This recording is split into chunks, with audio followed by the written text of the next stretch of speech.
So what you gonna do, brother? We about to run wild with a style like no other. So somebody call Brodus Clay mother and tell her Richard runs on the men like Ed Lover and Doc Dre. What Scott say, what they hang on every word like it's something that the Rock say. No JR, but they talking wrestling. We bring the noise with the boys, so we Dalton Castle. So masculine, oozing machismo, mutton chop shop, Gran Turismo. No free throws, snarl hoops and heels. It's D-Bras retirement, give you the super feels. Straight shoot, it's real. Drop a pipe bomb, get ready to bull like the Rock's right arm. So stay calm, tranquilo, I'll go 9-0 and give them Destino. And we know that you chumps ain't ready for the heartbreak runs and the Cuban Genetti. They drop it heavy, tag team it like Teddy. Long go strong with the heat like Eddie. So steady like when Taker walk the tightrope. Spaz like Taz with the mic and a tight choke. Dirtiest player in the game with the eye poke. 1988 Macho Man on a line of coke. These other cats are a waste, they boring. Illegitimate sons like Jason Jordan.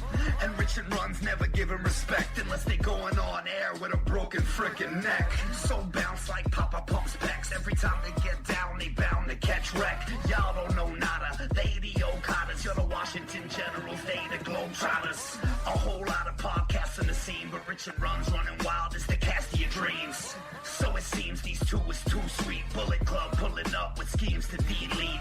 So retreat, we steal, we cheat, but I never lie, I swear on these beats. And these two got some styles for you, but what you gonna do when they run wild on you? Oh, hell yeah. It's the Big Dog Red Titus. And you're listening to the Running Wild podcast. Because if you're trying to run wild, this is the place to do it. Do you want to let everyone know that you get it? Do you not want to be a Melvin? Well, then listen to the Running Wild podcast. And if you don't, you know what you are. I'm the last real man, Silas Young. And if you're any kind of man, you'll be listening to the Running Wild podcast. Hi guys, this is Mandy Leon, and you're listening to the Running Wild podcast. This is Sam Adonis, El Seguro de las Chicas, the CMLL, and you are listening to the Running Wild podcast. Welcome, ladies and gentlemen, to another episode of Running Wild Podcast. I'm your host, Rich. Alongside me, as always, my co-host, Runz. Yes, sir. Before we get started, so I remind you that we're brought to you in partnership with pwpioneers.com, ROHworld.com, and Last Word on Pro Wrestling.com, and we're also featured on the Wrestling to the Max network. All right, so we got a chance to go to the ROH NYC Excellence TV tapings, so we'll talk about those in general, non-spoiler format for those of you guys who are just tuning in. We'll also be talking about Best of Super Juniors and a little bit of MLW, and then we'll probably do a little bit of prediction stuff for Best in the World, which might be a little spoilery, so we'll leave that to the very, very end, so you don't have to worry about that, and we'll give you guys a warning. All right, so overall, what was your experience at the ROH tapings? It was fine. I enjoyed the show. It was it didn't feel too long, and it was solid. The crowd was into it, so that was good. I don't know. I had a really good time. It felt like the time flew by, and I was there a little early. Try to meet Ultimate Guerrero. I gotta put over Nirvana a little bit here. He was supposed to be at the meet and greet. He wasn't able to make it, and essentially I was able to ask if there was any way he'd be able to sign something, and they were really, really helpful about it and really fantastic. I mean, just kind of above and beyond stuff that you would think that really the number 2 company in the United States for professional wrestling, you wouldn't think they would do that. If you were at a WWE show, that wouldn't happen. And just kind of for me, it was just like, man, that's really cool. So I really enjoyed that. The show for me, even though I was there a little longer because I got there earlier, I thought it went by pretty quickly. The intermission was... I complain about the intermissions a lot, but I enjoyed it at that moment because I got to go to the bathroom and things like that, and take care of a few things. So I thought that worked out well. I thought the night got much stronger after the intermission. I think that we can both agree on that. Right. I mean, they certainly saved, the main events for the end, and that's smart. You build up to the bigger matches, and the undercard wasn't bad, so it did its job successfully in building up some of the hype for the matches to come after. Yeah, there was a six-man tag team gauntlet match that I thought was really fun. You got some different pairings than we were like expecting to see, so I thought that that played out really well throughout the night. Yeah, it was a solid match. It stuttered a little bit with the injury to Shelley, so that was unfortunate, but it didn't hurt the momentum of the night at all. What did you think about the fact that originally it had advertised Ultimo Guerrero versus Dalton Castle for the title, and then instead you got Taven versus Guerrero? Well, when Castle came out to start the night, and Taven cut him off, you had to feel like that wasn't done, and that Castle might not be wrestling.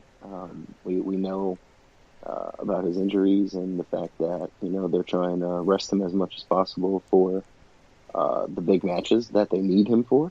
So it wasn't really a surprise. Yeah, I mean, I thought it might be a possibility because obviously he was protected in the last tour, and they did a lot to make sure that he didn't have to do too much in the ring. I actually thought him coming out at the beginning of the show was a good sign, to be honest with you. And they never announced that it was changed, right? I don't believe so. Yeah, so I mean, I guess it's something that'll be explained on TV, perhaps, or maybe they don't even have to, right? Because like technically, the TV audience wouldn't have been expecting this match, right? So this one it was a little weird. And then at the end of the match, actually, then Guerrero ends up basically saying that he's gonna bring somebody else to kind of even the odds, which is weird because.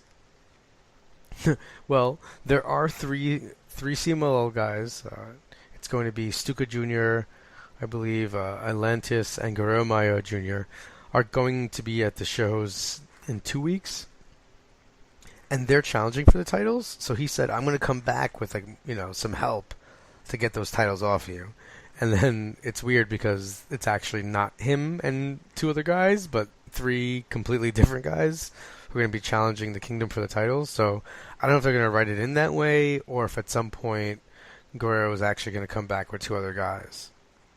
Yeah, I mean, you would assume if they were going to have, build a little storyline with that, it would be like Dragon Lee and, someone else that's on the rise there rather than, just the random team with Guerrero. So, that's fine since all those guys are not exactly available at the moment. So it's understandable. Yeah, I mean, I would be totally fine with CMLL team taking the trios title. I mean, right, especially with Taven, he's been in Mexico. So. Yeah. No, I mean he does well in both places. So I'm as always, I'm looking forward to more talent. I mean, there were people there who seemed upset that Guerrero wasn't getting a title shot. I wouldn't say it was the entire crowd, but I think there was a small portion that was like, "What's going on here?" And I definitely was part of that crowd because I was wearing my Ultimo mask as he came out and was very confused about what was going on. Yeah, and I think that could be more to the disappointment, like of not seeing Castle or not seeing the title match. Not necessarily that Guerrero wasn't getting his shot, but that Castle wasn't wrestling. I mean, Guerrero could have won the title, but I mean, we'll never know now. Yeah, so then the other thing that really stood out, and this will be a little spoilerish, I guess, Cabana finally stood up to Bully Ray and, came in and got involved in the cheeseburger match. So, that was a lot of fun. The crowd was really into it. It was, definitely probably my favorite segment of the night, actually. How much do you think the best of the Super Juniors happening at this point hurt Ring of Honor, not just for that show, but also going forward, because now Sabin, Gordon, and Skrull won't be on any of these episodes, at least wrestling. Well, and yeah, I mean, the timing of it is unfortunate for Ring of Honor with the UK tour. You would have loved to have Marty, and Ospreay maybe, and whatever, but you couldn't. And the same goes for this show. You couldn't have Marty and Flip and any of those guys doing anything. So it's unfortunate timing, but does it really matter? Marty has his match for Best in the World. That's already set up. Flip is a guy who's just bouncing around right now, so you can throw him in anything, and it'll be fine. So it's unfortunate, but it's not the end of the world. But you definitely see the lack of depth that they have, without 3 or 4, of their main roster guys, and then the inevitable, New Japan guy or whatever. Yeah, I mean, I thought one of the nice things about this set of tapings was actually that some other guys got a chance. I don't think Chucky T gets that much time, necessarily. So that was nice to see him against Lethal. It's just amazing to me that I think I've been to 2 Ring of Honor shows in the past year, I guess, and they've both been television tapings. And Eli Isom has wrestled on both of them. So yeah, that's keep the streak alive. I mean, just listen. I mean, it doesn't it feel like when you go to a game and a baseball game, and you've been playing the game a lot, right? Like on PlayStation, and they call someone from the bullpen, you know who it's going to be. It's kind of one of those things. Like, you're seeing this guy. That's never happened. Never? Nope. But anyway. Oh man. So wait, let me get this straight, because there were times where I literally would go I'd be sitting next to my dad, and I'm like, they're bringing in this guy, and he's like, what? And I'm like, who's that? And I'm like, oh, these are his pitches. And he's like, you gotta be joking me. And I'm like, I play the game a lot. I don't really know how to explain that. But yeah, no, I mean, I thought different guys got a chance, not just obviously you had more room for guys like Eli Isom, and Facade's been getting a couple more shots with the company, but I think you also got a chance to see Punishment Martinez go up and be in the main event with the Briscoes, teaming with them and against the Hung Bucks. I mean, I think that's a spot that wouldn't have been there for him if somebody else was there, I disagree because he's feuding with Adam Page, so it makes perfect sense. But I get what you're saying. It freed up a spot somewhere. Yeah. Whether it trickled down or trickled up, this definitely affected the card in some way, and I think that it's a good thing. But also, it's going to be a little weird that you're not going to have. I'm sure they'll do some sort of promo or something. They'll put something in. And work it in somehow. I think they've been really good about. They don't just tape stuff in order, per se. So they'll play it out in different ways so that it makes sense going into the pay-per-view. Speaking of the pay-per-view, I mean, I guess without really spoiling anything else in terms of results, cheap plug. You guys can go over to ROHworld.com, pwpunditers.com, check out results. But do you think that Dalton can hold the title past Best in the World at this point? I don't think it's smart for Ring of Honor to keep the title on him. Just because you never know. Maybe it's getting better, but then it flares up again. Or maybe he just needs, time off. And one of the things about a company like Ring of Honor is you get to see the championship defended. At these shows or so when you don't have that, it's noticeable. So that's, it's bad timing for them, but they've been able to work around it. And, the triple threat is a good way to not make him, have to work the whole match by himself, Yeah, no, it's a really smart way to protect him. Do you think... Okay, so, I think we talked about this, but Aldis Cody has challenged Aldis for All In, and then Aldis basically accepted it, but he said, if you win the title, you have to put it on the line. Do you think that's like a sort of mini spoiler? Is it almost logical? No, I mean, we talked about that a little bit or a lot last week. It could be, but it also doesn't have to be.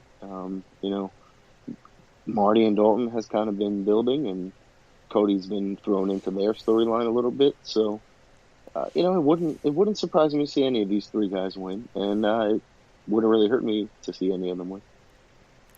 Yeah, that's the weird thing. Like I almost feel like Cody being chosen means that he's not going to win. But I don't know if this feels like the moment. Okay, I know it sounds weird, but Marty's coming back from a tournament that he didn't win, that he said before the tournament started that I don't want to move up to heavyweights. Like I want to show that light heavyweight's the best. And I just feel like after saying that, I don't know if you go back and win the ROH World Heavyweight Championship.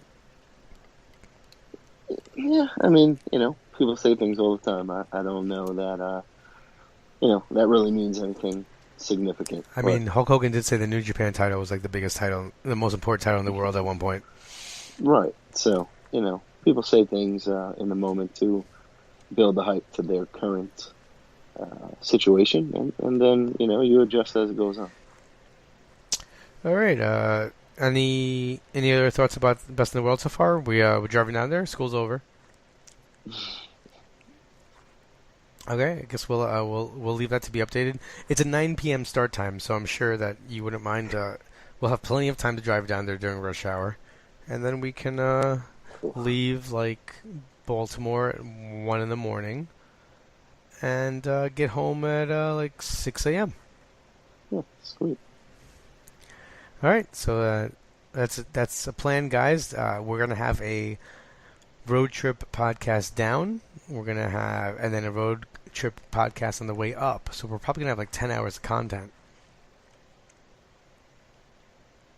You can feel the excitement in the air, ladies and gentlemen. All right, moving on. So we both started watching. Well, MLW. You recommended me to get my hands on it. I hadn't been able to see it. I didn't know that it was available on YouTube, so I started watching it. Although, as we spoke about before the show, we hilariously started watching it in different ways. Do you care to explain? No, you can go ahead. All right, so there are 7 episodes. So my co-host here tells me I should go take a look at it. So I go to YouTube and it loads goes to load episode 7, but I'm like that doesn't make sense. So I go and I start at episode 1. And my wife actually sat here and we watched it. And she's like, "Oh, look, it's MJF." And look, hey, look, it's just like, wow, surprised that she's seeing guys that she recognizes. She's like, "Wait a minute, isn't that perverted guy?" And it's Tony Schiavone. So she recognizes his voice because I made her listen to a podcast once. So really enjoying it so far. And then I went to talk to you about it, and it seems that you've watched different episodes. Well, I mean, the 6th episode popped up last week, and I decided to say, "Oh, okay, it's been a few episodes. Let's give this a shot. I like what I'm hearing about the roster and the guys on the show, so yeah, why not?" So I watched episode 6 this week. I sought out episode 7 and watched that as well, and so yeah, it was super enjoyable. And then you told me, well, don't spoil anything because I'm only a few episodes in. Much to my surprise, you started at episode 1, and which is fine. It makes sense, but it was a little surprising. Probably one of the.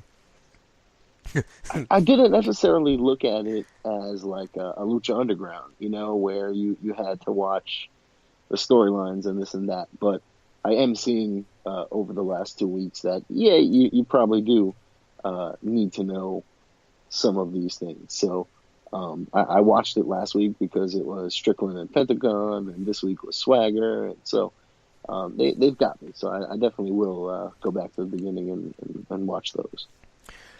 And what are we thinking? I know they're going to be here in July. Yeah, I don't see any reason why we shouldn't be there.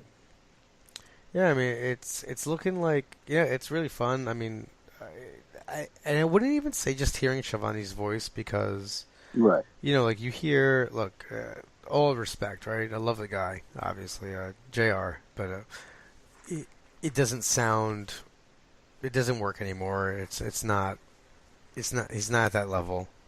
Shivani does not, he actually, it's almost, he's better, I think, now.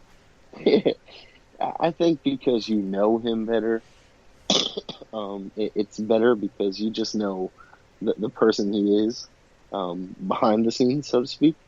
So I think that just makes it a little more entertaining. But I definitely agree with you. You know, that was another big reason why I wanted to watch the show, was because I heard that he was the commentator on the show. So it's definitely been enjoyable. I really like hearing his commentary again, and you know, seeing him basically learn about all these guys as he's going, you know, and just kind of like, oh, you know, this MJF guy, man, he is awesome, or, you know, whatever.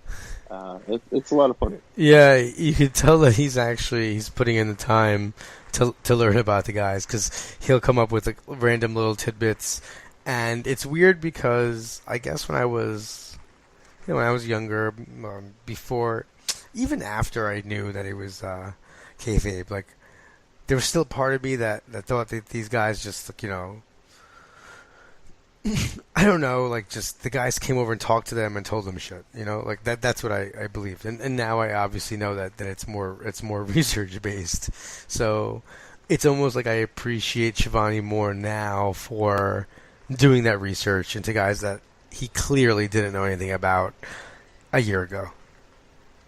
Yeah, sure. I mean, it could just be looking at a Twitter feed. It could be just having a conversation with the guy backstage. You know, either way. That's how the conversation backstage is actually how I hope, like, everybody reveals things and how it plays out, like, in the ring. Just like, oh, well, no, that guy he was telling me one time that, you know, like, I picture all the old gimmicks like that. Like, oh, no, well, you know, he used to take things back from people, so we could make him the Rebo Man. All right, well, I'm going to keep moving. So then, so we're at the end, right? As we record this right now, we're hours before the start of the last night of the Best of the Super Juniors tournament. Yeah, and I mean, I guess the tournament is kind of over. The finals, Block A and Block B winners, Ishimori and Takahashi, which I believe, I'm 100% sure that were my predictions when we started this thing. It just made sense. Those are the two Japanese, like, you know, future stars for them in the lightweight junior division. So now it comes down to which one wins it. I think Hiromu is kind of established, and he could get that win, or they could use it for Ishimori to kind of springboard him off his Bone Soldier debut. So I'm going to go with Ishimori, but it wouldn't surprise me if Hiromu got the win just to be, you know, the man. I mean, I definitely had hopes. I mean, I guess it sounds terrible, but I had hopes that non-New Japan talent would win the tournament, or at least be in the finals. One guy, you know, they did a good job of, like, Marty Scurll was tied for the lead, and Ospreay was up. You know, a lot of guys were in contention. So it wasn't like a sure thing, but when it's Hiromu and Kushida with a tie and both with a win over Marty Scurll, you knew it was coming down to that match to solve that block, and that's fine.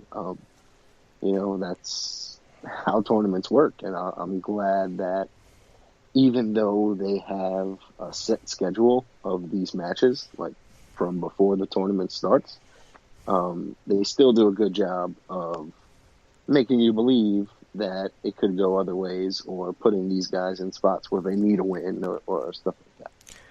Yeah, it's weird, but when New Japan has like this tournament, I get upset when a guy loses because I get upset like when a guy loses, like when my baseball team loses a game, like when the Mets lose a game in the playoffs.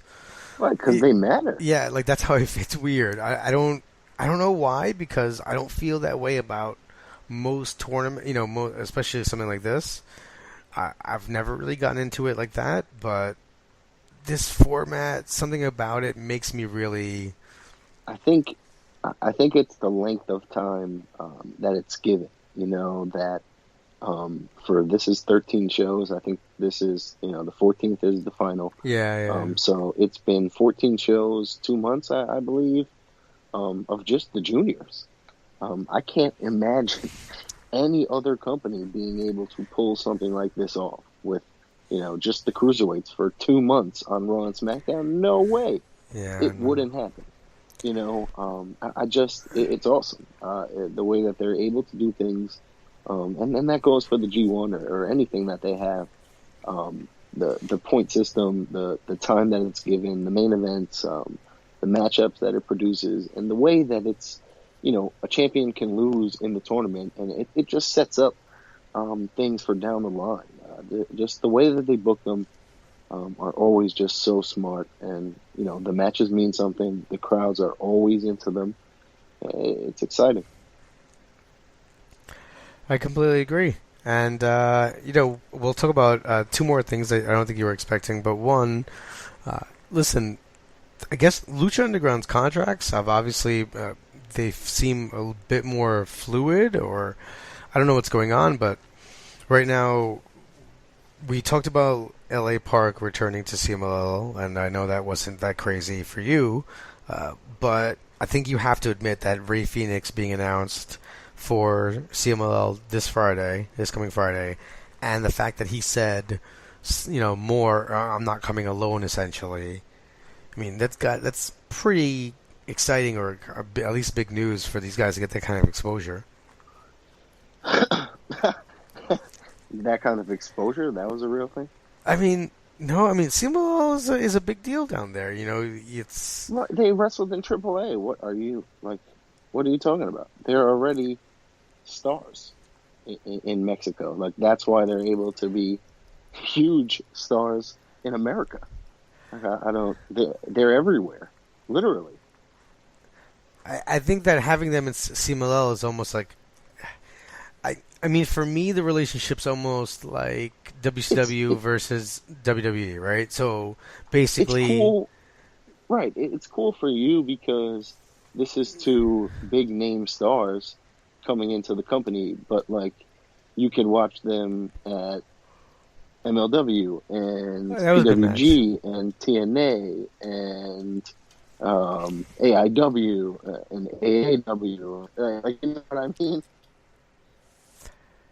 So, like, they're everywhere, and that's great. They have to wrestle everywhere to get their names out there. And if you listen to the Cabana podcast, Pentagon was on, and that's what he said. Like, I'm not a star, but in 10 years I want to be, and he's well on his way with his name in America. And I forgot to mention for a second Lucha Underground, to which they've both been the champion and have huge roles on that series. Oh, and that's what's exciting. I believe this week Lucha Underground is coming back, season 4. So season 4 debuting. I mean, I just think that those guys wrestling for CMLL in Arena Mexico is a big deal down there. And since I've been watching it, which is about, I don't know, the last year and a half or so. Like, I can't remember when you got angry with me for when I first started randomly. You were like, hey, you should watch this really great match. And I'm like, sorry, man. I was watching some CMLL. And you were like, what the hell? But since I think it was literally like Omega Okada or something like that.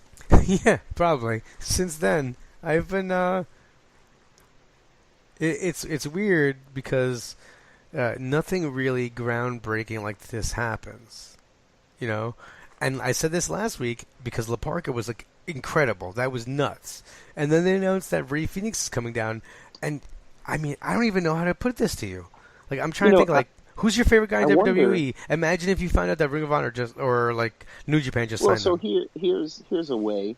I wonder if them working for CMLL, maybe that opens the door slightly to some Ring of Honor, maybe some New Japan stuff, depending on This is on what how I'm that hoping goes. also, man. You know, so that aspect of it would be cool if Penta and Phoenix end up in Ring of Honor, because I think those guys are just fantastic, and it would be a good fit, I believe. And you know, we talk about Ring of Honor needing some guys, and you know, those are two of the best guys right now. I mean, just the, you know, I don't know if Phoenix would go up to Ring of Honor, but that would be. I mean, I'm sure that Lucha's got some sort of deal where they can't be on an ROH TV or something like that. But this is, it's just so great. I mean, I can't wait. Like on Friday, I cannot wait to rush home and then wait like 2 hours before the event starts. Like I'm like so Rush hyped. home and wait. And dude, that'll be good. It's gonna be awesome. And I think the last thing we'll talk about is we both made the choice to not watch Raw or SmackDown this week. And we've been doing the show for close to 3 years. I don't think there's ever been a week where both of us didn't watch some of it. Right, because usually I'll watch it. But this week, like, it's just building off of last week where there's just nothing going on, literally. I don't care for anything. I'm interested in Money in the Bank because that actually means something, and it could change careers, or, you know, as cliche as that is, it is a launching pad for someone. So that's always fun. But other than that, and we know who's in that match, other than that, it's just whatever. There's no WWE title. There's no, you know, Universal title on Raw. So there's no excitement building there, which I think they need Money in the Bank to bring that title back, hopefully. But, you know, I love AJ, but the stuff with Nakamura hasn't been where we wanted it to be. And so now I'm kind of just like, okay, whatever. I'll watch the pay-per-view match, but I don't really care to see the build-up anymore. And, you know, Bryan is fun, but he's just losing to guys. Other than that, it's just been whatever on SmackDown. My question now, though, and I think it's a real thing, what happens in a year when SmackDown goes to Fox? Like, will that create an actual brand split?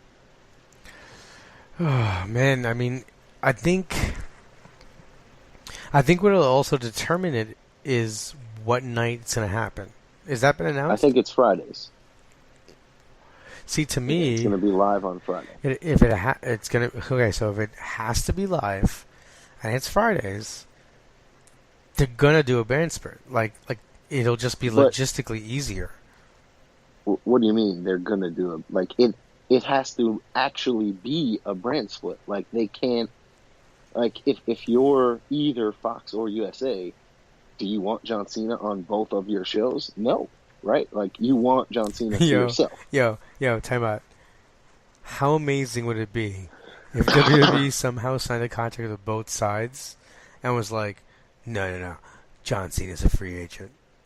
like that's he's allowed. Well, that's, you know, like written in. Someone like that is like, I guess they'll be like, okay, whatever. But I think both networks, you know, would want their own exclusive guys, and that's an interesting predicament because this is not a real thing, but it kind of might become that with separate networks and dueling companies. So, you know, that could be an interesting thing, and I'm sure, you know, maybe they use a draft or whatever they call it, shake-up next year maybe to, you know, really balance out the shows a lot more than they are now.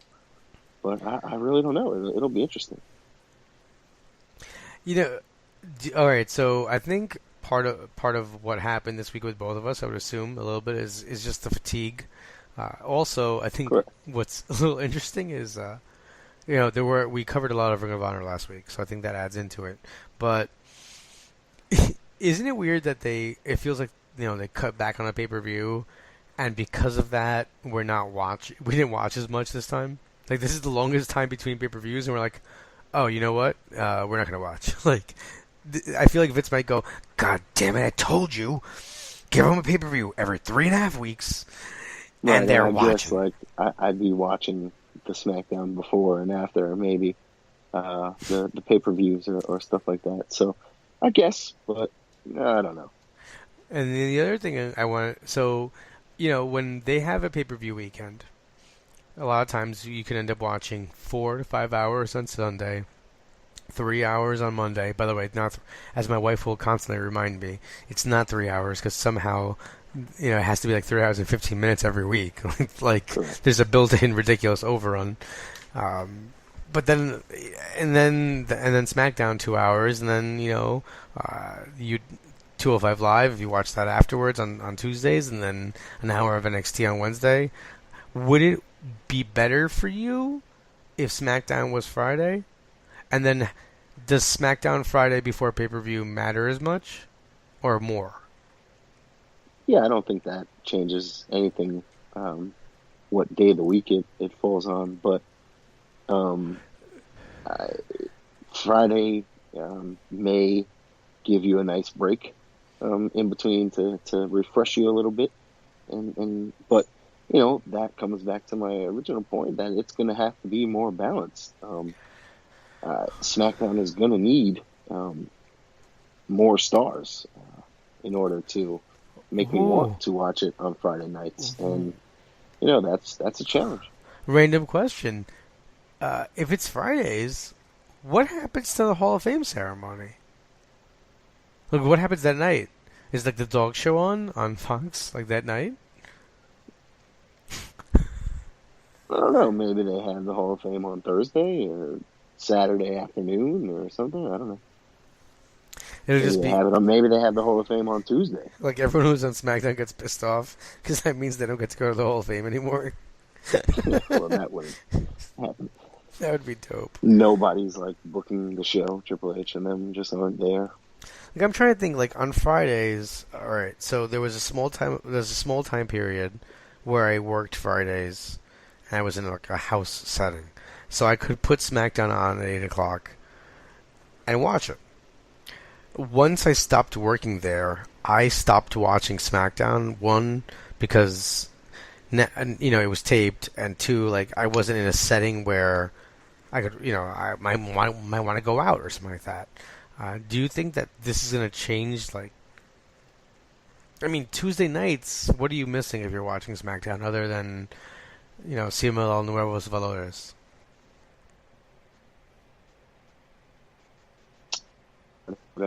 I don't think it matters anymore if you're watching it live or you're DVRing it and watching it Saturday morning or whatever the case. But it being live will certainly help because, I'm with you. I didn't watch it on Fridays either because it was taped and I knew what happened on Tuesday, and most of the time I didn't care. So now that it's live, you got to watch if you want to know. I just wonder, like, let's say you DVR it. You have people who DVR it, right? And there's a pay-per-view on Sunday. Once the pay-per-view passes, I'm not going to go back and watch SmackDown. Like, what if I didn't have enough time? You probably don't have to, but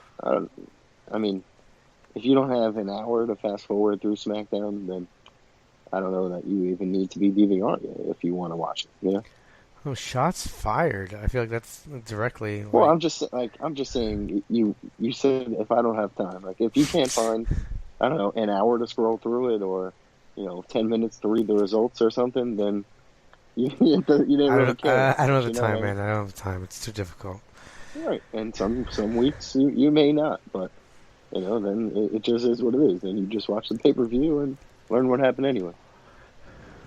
Fair enough. It'll be when is this scheduled to happen? I think next October. Could be wrong. Man, this could be definitely next year. I mean, this show started off as essentially WWE only show, and this could maybe we'll just talk about CMLL and New Japan forever. Maybe. I mean, you watch like at least 2 episodes of CMLL a week, right? Yeah, at least. Your enthusiasm just jumps to the screen. You guys can't see the video, but it's amazing. All right, did we cover everything that we're going to talk about this week? Yeah, I believe so.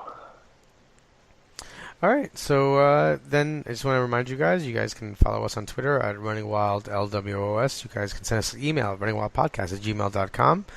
You guys can please make sure, if you haven't already, to rate, review, and subscribe on iTunes. It really helps us out, and we appreciate the feedback. And you can follow my ROH coverage over at pwponderings.com and rohworld.com. And you can follow me on Twitter at rich_laconi. So with all that out of the way, just to remind you guys that you can listen to the podcast that is just too sweet. For Rich and Runz, this is the host of Ring of Honor Wrestling, Ian Riccaboni, signing off. Be sure to join them next week for another episode of the Running Wild Podcast.